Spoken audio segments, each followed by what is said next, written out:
नमस्कार दोस्तों, स्वागत करता हूं सभी का वैष्णवी एस्ट्रोलॉजी में। आशा करता हूं आप स्वस्थ और सुरक्षित होंगे। पिछले सप्ताह हमने बात की थी किस प्रकार से सोने, चांदी और क्रूड के दामों में एक मूवमेंट हमें देखने को मिलेगा। पिछले सप्ताह हमने बात की थी स्पेशली शेयर मार्केट के बारे में भी कि किस प्रकार से उसमें गति रह सकती है, और हमने देखा किस प्रकार से निफ्टी में 700 से 800 पॉइंट की तेजी देखने को मिली।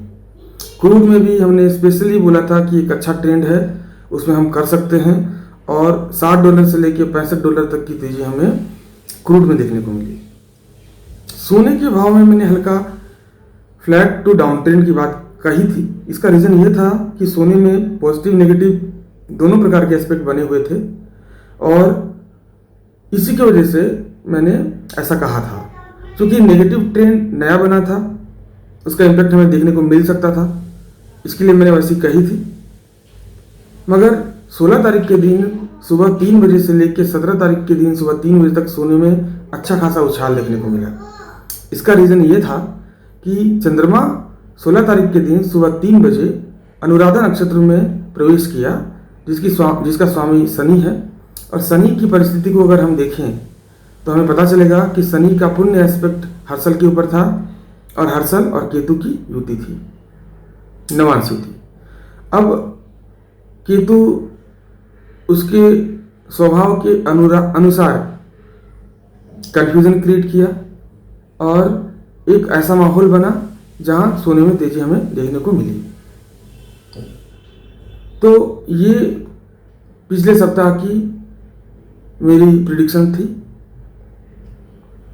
अब आगे हम बात करेंगे कि आने वाले दिनों में किस प्रकार से सोने, चांदी और क्रूड में हमें मूवमेंट देखने को मिलेगा। दोस्तों, जब हम कभी भी ग्रहों की बात करते हैं, उनके द्वारा बनाए गए एस्पेक्ट की बात करते हैं, तो हमें कॉज और इफेक्ट की थ्योरी पे ध्यान देना है। कॉज वो जिस दिन उसका कारण का जन्म हुआ, और इफेक्ट वो जिस दिन उस कारण की वजह से हमें उसका इफेक्ट, उसका इम्पैक्ट हमें मार्केट में देखने को मिला। ये दोनों ही घटनाएं अलग अलग हो सकती हैं, अलग अलग समय पे हो सकती हैं। तो इसके बहुत सारे एग्जाम्पल्स भी हैं, जैसे कि कोरोना के समय में हमने देखा किस तरह से मार्च के महीने में एक भयानक रूप इस बीमारी ने ले लिया। मगर उसका अगर कॉज की बात करें तो हमें 2019 जून, जुलाई और अगस्त के महीने में बनने वाली युतियों पे ध्यान देनी चाहिए। उसका कॉज वही था, इफेक्ट 6 महीने के बाद हमें दिखा। वैसे ही अब सोने में जो इफेक्ट दिख रहा है, इसका कॉज हमें पिछले दिनों होने वाले घटनाओं पे देना पड़ेगा, इसका ध्यान देना पड़ेगा। पिछले दिन जो जो घटनाएं हुई उसी का ही इफेक्ट है जो आज हमें सोने में दिख रहा है। मगर आज जो नया एस्पेक्ट बन रहा है, जो नया कॉज का जन्म हो रहा है, उसका इम्पैक्ट सोने के लिए सही नहीं है आने वाले दिनों में। जिस वक्त इसका जो पिछले दिनों होने वाले प्लैनेटरी एस्पेक्ट की वजह से जो भी आज इफेक्ट हो रहा है, जिस दिन वो खत्म हो जाएगा, हमें आज जो प्लैनेटरी एस्पेक्ट बन रहे हैं मेजर तरीके से, उसके द्वारा होने वाले इफेक्ट दिखाई देने चालू हो जाएंगे। तो इसी की वजह से मैं हल्का अभी सोने में आगे की तरफ पॉजिटिव बात करने में हिचकिचाता हूँ। रीज़न यही है कि अब जो एस्पेक्ट बन रहे हैं या बनने वाले हैं वो सोने के लिए सही नहीं है ना। लेकिन जो घटना घटी उसका जो इफेक्ट सोने में हो रहा है, हो सकता है कि कुछ दिनों तक रहे, हो सकता है कि अभी हाई है और भी ज़्यादा हाई बना ले। मगर लेवल क्या है, अगर हम बात करें यहाँ से कितना ऊपर जा सकता है। आज हाई है, यहाँ से अगर 10 या 20 पॉइंट भी ऊपर गया तो एक नया हाई बन जाएगा। तो ये कोई बड़ी बात तो नहीं है मेरे ख्याल से, एक नया हाई का जन्म देना। हो सकता है कि बन जाए और हो सकता है ना बने, मगर मेरे लिए सही क्या है, मेरे लिए ये एक अच्छा लेवल है। अगर मुझे कहीं भी डाउन के लिए मौका मिलता है तो मैं ये नहीं कहता कि आज आपको डाउन खेलना चाहिए जब तक कि डाउन के लिए ऐसा एस्पेक्ट ना बने, लेकिन डाउन के लिए ये लेवल बहुत सही है अगर जब कभी भी ऐसा एस्पेक्ट बने जहां से आपको मौका मिले शॉर्ट टर्म या लॉन्ग टर्म में डाउन के लिए इनिशिएट करने का अपने ट्रेड, तो आप कर सकते हैं क्योंकि ये सही लेवल है। हाँ, मगर कंडीशन क्या है ये हम बात करेंगे अभी अपने वीडियो में। तो चलिए देखते हैं कि आने वाले सप्ताह में किस प्रकार से सोने चांदी और क्रूड के दामों में ग्रहों के द्वारा एक इम्पैक्ट बताया जा रहा है। आइए।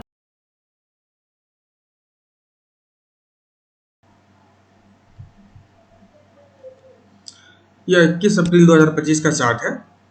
अगर यहाँ हम देखें तो जो मेजर एस्पेक्ट है वो शनि, केतु और हर्षल के बीच में है। ये मेजर एस्पेक्ट है। इसी की वजह से ट्रंप और टैरिफ की कहानी चालू हुई है और आज भी चल रही है। ये हर्षल, शनि और ये केतु, इनके बीच में ये जो ट्राइन बना हुआ है ये बहुत ही मेजर है। यहाँ शनि और हर्षल के बीच का जो पुण्य एस्पेक्ट है वो कंप्लीट हो चुका है, मगर उसका इम्पैक्ट अभी भी कुछ दिनों तक रहेगा। केतु और हर्षल का 120 डिग्री का जो नवांश युति था वो जस्ट कंप्लीट हुआ है आज के ही दिन। यहाँ अगर देखें तो ये आज के दिन ये कंप्लीट हुआ है हर्षल और केतु के बीच में 120 डिग्री है ना। ये देखिए, अब दूसरे एस्पेक्ट जो सूर्य और मंगल के बीच है वह भी आज के दिन अपनी प्रबल रूप में है, 90 डिग्री एग्जिट हुआ है। साथ में प्लूटो के साथ भी सूर्य का 90 डिग्री का एस्पेक्ट बनने जा रहा है।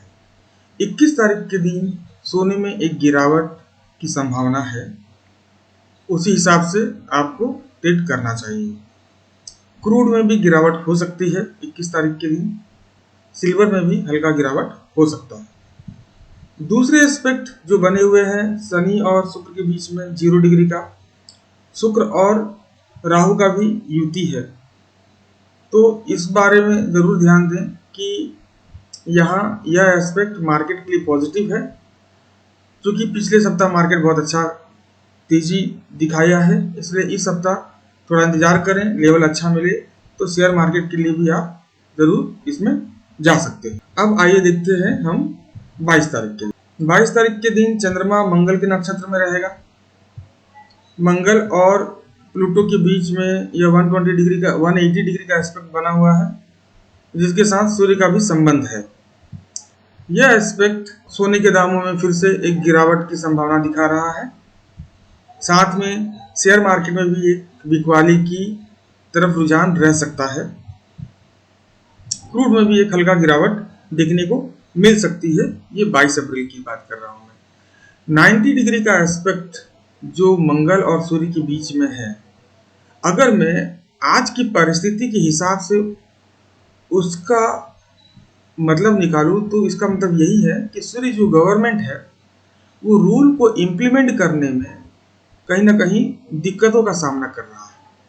रूल मतलब यहाँ टैक्स की बात कर रहा हूँ मैं, जो करंट सिचुएशन में ट्रंप इम्प्लीमेंट करना चाहता है, मगर मंगल उसके सैन्य बल या उसके स्ट्रेंथ के साथ संबंध सही नहीं दिख रहा है, जिसकी वजह से ऐसा सिचुएशन होगा जो कि सोने के लिए एक बिकवाली ला सकता है। अब बात करते हैं क्रूड के दाम पे। तो यहाँ क्रूड के लिए भी यह नेगेटिव रहेगा जो मंगलवार का दिन है, और शेयर मार्केट के लिए भी यह नेगेटिव रहेगा। 23 अप्रैल की मैं बात करूं तो 23 अप्रैल को चंद्रमा राहु के नक्षत्र में रहेगा, शतभिषा नक्षत्र। अब यहाँ चंद्रमा राहु के नक्षत्र में है, राहु और शुक्र की युति है, जिसके द्वारा चांदी में बिकवाली देखने को मिलेगी।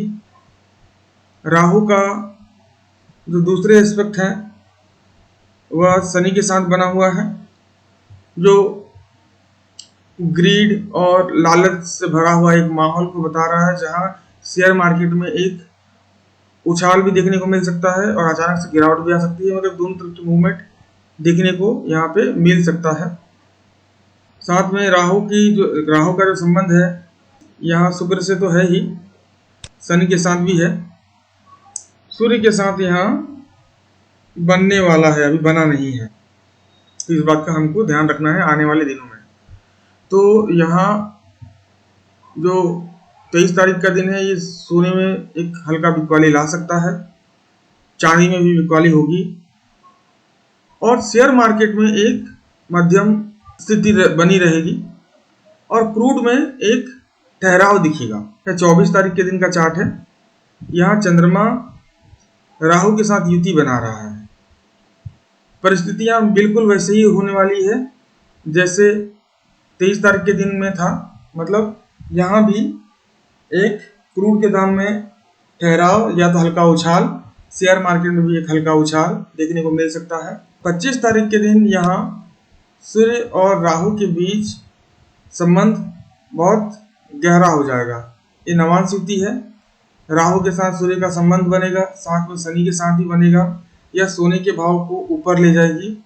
इस दिन हमें सोने में एक खरीदारी देखने को मिल सकती है 25 अप्रैल के दिन। इस तरह से इसमें एक संबंध के द्वारा हमें पता चल रहा है। साथ में चंद्रमा और शनि के बीच में भी संबंध बना हुआ है। तो सोने में उछाल 24 तारीख से ही दिखना चालू हो जाएगा। 24 तारीख की रात से जो 25 तारीख तक कंटिन्यू रहेगा, ऐसा मुझे इस चार्ट के माध्यम से पता चल रहा है। साथ में यहाँ चंद्रमा गुरु के साथ भी नवांश युति बनाए हुए हैं, और गुरु सिंह नवांश में है। इसकी वजह से भी सोने में हल्का उछाल हमें देखने को मिलेगा 25 तारीख के दिन। नेपच्यून के साथ चंद्रमा की युति हो रही है।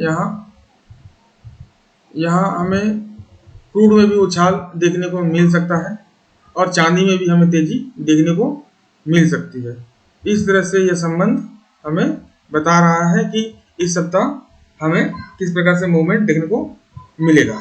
अब जो मैंने आज बात कही, इसका अगर निचोड़ में निकालूं, जरा ध्यान दीजिएगा, तो सोमवार, मंगलवार और बुधवार, ये 3 दिन हल्का सोने में गिरावट वाला माहौल रहेगा, है ना। अब हल्का इसलिए बोल रहा हूं क्योंकि इसमें एक पॉजिटिविटी भी है, जो केतु, हर्षल और शनि के मेजर एस्पेक्ट की वजह से कंटिन्यू हमें देखने को मिल रही है ना।